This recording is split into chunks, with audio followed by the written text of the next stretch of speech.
Welcome to the deep dive. Today, we're taking a really fascinating journey into something you do constantly without even thinking about it, breathing. Yeah, millions of times a day. Exactly.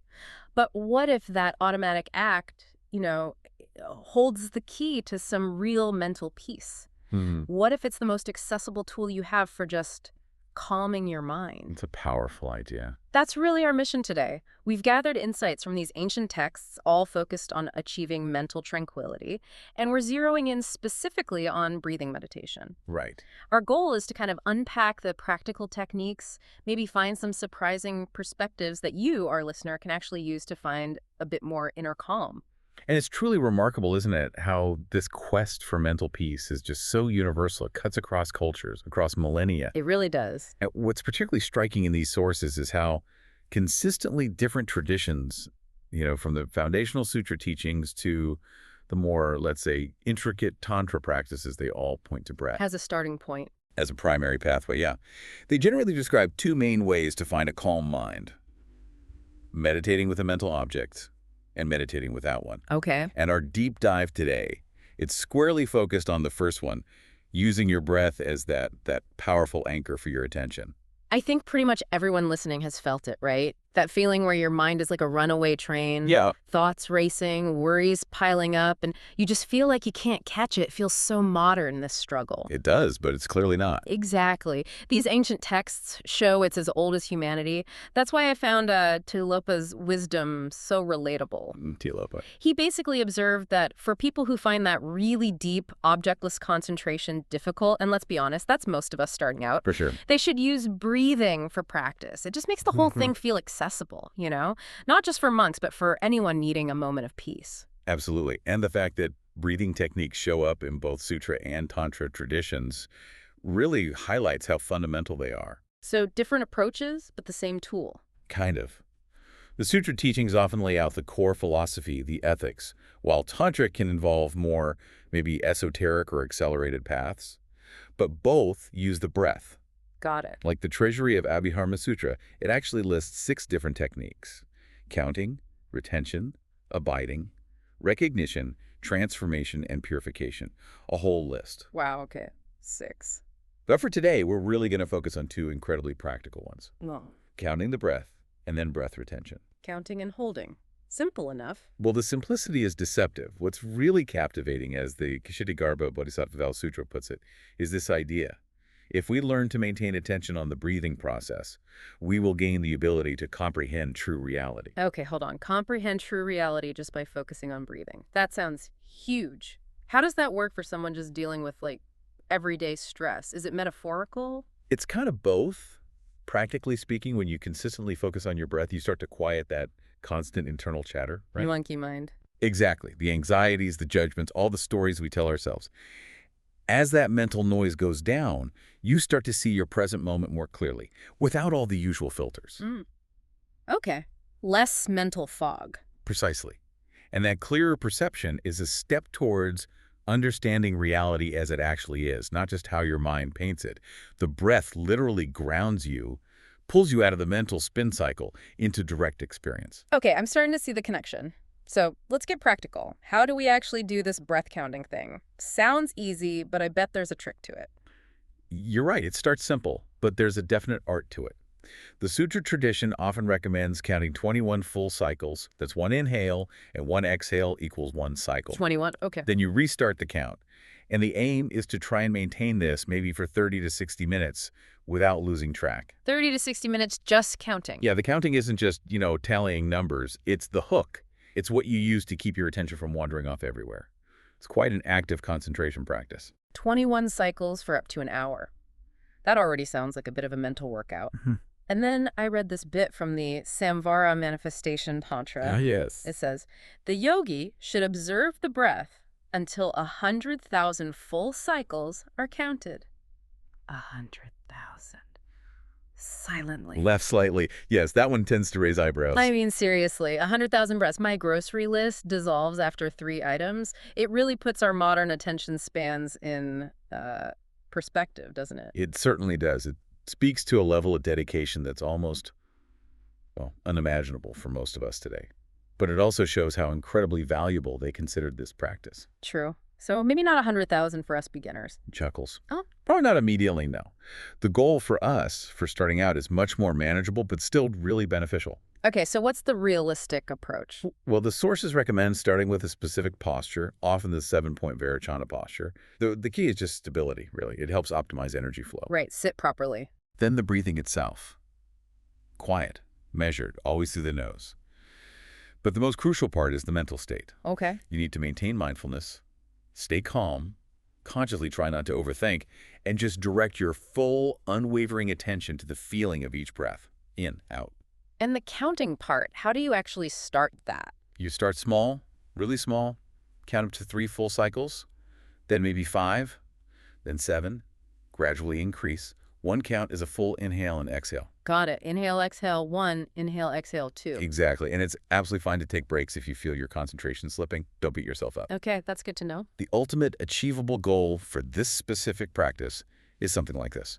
Train to count up to 100 full cycles, maintaining mindfulness and without getting lost. 100. Okay, that feels more doable than 100,000. It's still a significant accomplishment. Achieving even 100 mindful counts really builds that mental muscle, and the texts are clear. Even if we can't achieve noticeable success, correctly performing the practice of counting breathing cycles itself will bring us immense benefit. It's foundational. That makes a lot of sense. It's like building a new habit for your attention. Okay, so we've got counting down as the foundation. Now, building on that, the text introduce something else. Intentional breath retention. Holding the breath. Yeah, here's where it gets really interesting, I thought. Not just watching the breath, but actually holding it. Indeed. We shift from, let's say, passive observation to a more active engagement. And there are different ways to do it. Primarily 2 described here. Using your ordinary breath cycle, which is pretty straightforward, just pausing. And then there's this more distinctive method called vase breathing. Vase breathing. Okay, tell me about that. Sounds sculptural. Laughs lightly, a little. It involved intentionally drawing the inhaled air downwards during the retention phase, engaging the lower abdomen so it takes on this distinct kind of rounded vase shape. So your abdomen isn't just for holding snacks. It can be a beautifully shaped vase for your breath. Who knew internal decor was so functional? Chuckles, precisely. It's a very specific physical engagement. But vase breathing, it does sound maybe a bit esoteric for someone just starting out. What's the real practical difference compared to just holding your breath normally? And why try something that sounds unusual? That's a fair question. Ordinary retention is simply pausing after an inhale or exhale. Vase breathing, though, actively engages specific muscles, especially in the lower abdomen. And this is believed to have much deeper energetic effects. Okay, energetic effects, like what? Well, the indestructible Dakini Tantra gives a pretty clear picture. It says retention, in general, helps us get rid of stale air and cleanse it of all impurities. It also says it helps reduce temperature, basic benefit. Okay, clearing things out, cooling down, makes sense. But then, when you specifically do the vase breathing, it claims, we will be able to fully control our body and sensory perception will cease to be a source of distraction for us. Whoa, control over the body. Yeah. And sensory perception just stops being distracting. Those are pretty big claims. They are significant, yeah. And you mentioned deeper energetic stuff, too. Right. This is where it gets really profound. The Samvara Manifestation Tantra goes even further. It connects this practice, specifically directing air down and holding it in that vase shape, to claims of prolonging life, even offering victory over death. Victory over death. Okay, that definitely catches your attention. Doesn't it? The core energetic idea behind it is that vase breathing harmonizes 2 fundamental energy currents in the body. You have ascending psychophysical energy, often called prana, the vital life force, and descending psychophysical energy. Vase breathing supposedly brings these 2 currents together, makes them converge at the navel center. And this convergence leads to complete physical and mental stability. Stability through energy balance. Exactly. And the Wheel of Time Tantra elaborates on this. It says, inhaling activates this internal energy, bringing what it terms the male lunar and female solar aspects into harmony. Okay. And this harmony, in turn, is said to lead to a stronger body, less sensation of thirst and hunger, better health generally, and, yes, potentially prolonging life or even overcoming death in a more, perhaps, transformative sense. Wow. So there are layers to this. Definitely. There are even more advanced techniques mentioned, like Naropa's 4 exercises retaining, spreading, dissolving, acceleration. But those are complex tantric yoga, a bit beyond our scope today. They build on these same principles, though. Okay, so sticking with vase breathing for now, that phrase, victory over death, is still hanging there. For us, for the listener, what could that really mean in a practical sense beyond, literal immortality? That's the key question, isn't it? While literal immortality is, well, a very high aspiration, in many of these contexts, overcoming death can also mean transcending the usual limitations and impermanence that define our existence. Meaning mastering your mind and body to such a degree that you achieve this profound inner freedom and stability. You become less susceptible to illness, to mental agitation, to the anxieties around physical decline. It's about a mastery over your internal state that profoundly impacts your vitality, your experience of being alive. Okay, that's a much more tangible way to think about it, and frankly, more motivating. So if someone's listening and thinking, okay, I want to try this retention thing, how do they do it safely? We definitely don't want anyone just holding their breath till they turn blue. No, absolutely not. There's a clear method. First, a little prep step. Okay. Take a deep inhale, then a really sharp, strong exhale through the mouth, like you're clearing out dust. Do that a few times. It clears out any stale air, prepares the system. Got it. Prep, exhale, then what? Then, for the main practice, a slow, long, continuous inhale through your nose. Make it silent, effortless. Fill your lungs completely. Slow, silent inhale. Now, the retention part. While you're holding the air, consciously direct your awareness. Try to feel a sense of lightness in your upper body, and at the same time, a feeling of stability and firmness in your lower abdomen where you've ideally drawn the air down for that vase effect, even subtly. Lightness up top, firmness down low. Interesting contrast. Exactly. And then, crucially, when you start to feel any discomfort, don't push it too hard. Release the breath with a slow, long, silent, and effortless exhale. Again, through the nose, ideally. So no straining. No straining. Okay. It's vital to be aware of all three stages: the smooth inhale, the calm hold, and the smooth exhale. And what about the mind during that hold? What's supposed to be happening upstairs while you're managing the breath downstairs? Yes. The key is, as the texts say, to maintain the mind in a state of calm. You want to avoid getting involved in complex thinking, but maintain a sense of clarity. So thoughts might still pop up. Almost certainly. But the goal isn't to have a totally blank mind. It's more about observing those thoughts without getting tangled up in them, like clouds passing by. Okay. And you can build up the hold time. Absolutely. Gradually. You could start by counting maybe 3 seconds during the hold, then 5, then 7 as you get comfortable. Build that capacity incrementally. This sounds powerful, definitely, but also challenging. What happens when your mind just refuses to cooperate? What if you feel really restless or easily distracted or honestly just plain sleepy during the practice? Yeah, these are really important points, and the texts actually offer very practical solutions. They knew people would struggle with this stuff. Good to know. So what do they suggest? Okay, so if you find yourself feeling excited or agitated, the advice is basically to gently relax the mind, but without losing that thread of mindfulness. Just ease off the intensity slightly. Okay, relax, but stay aware.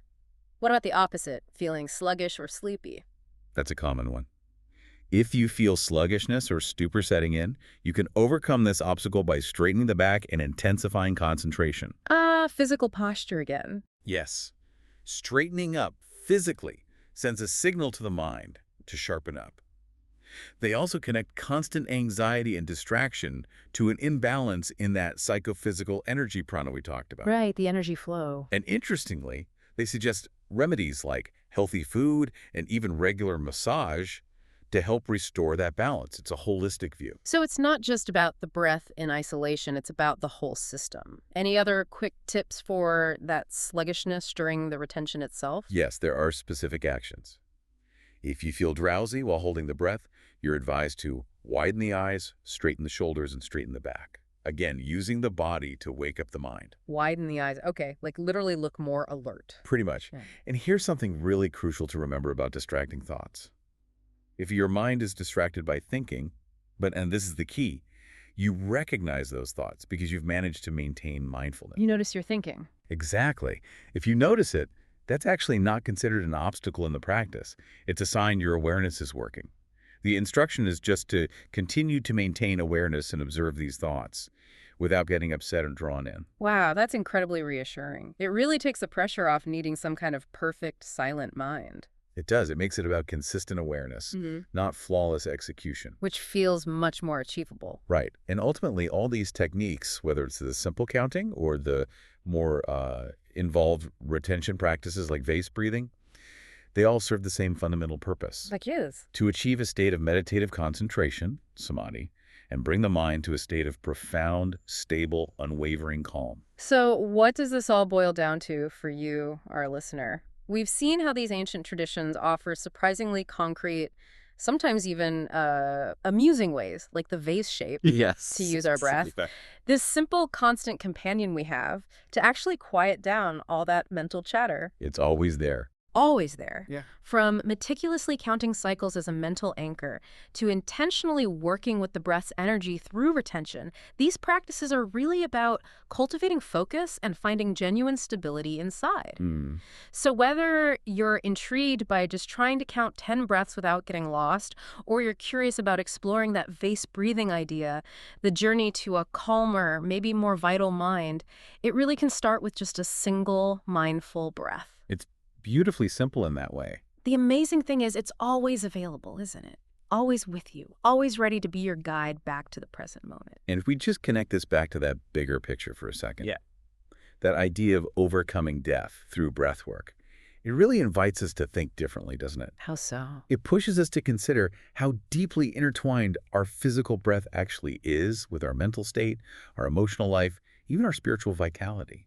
Maybe it's less about, literally cheating death, and more about fully inhabiting the life we have, mastering our internal world to such a point that we master our perception of limits. What if embracing this ordinary act of breathing, but with such profound attention? What if that's truly about transforming the ordinary into something extraordinary, simply by paying a deeper kind of attention? A truly powerful thought to breathe in and consider. We really hope this deep dive has given you some valuable tools, some insights, maybe just a fresh perspective on the most fundamental rhythm of your life. We hope so. Until next time, keep exploring, keep breathing, and keep diving deep.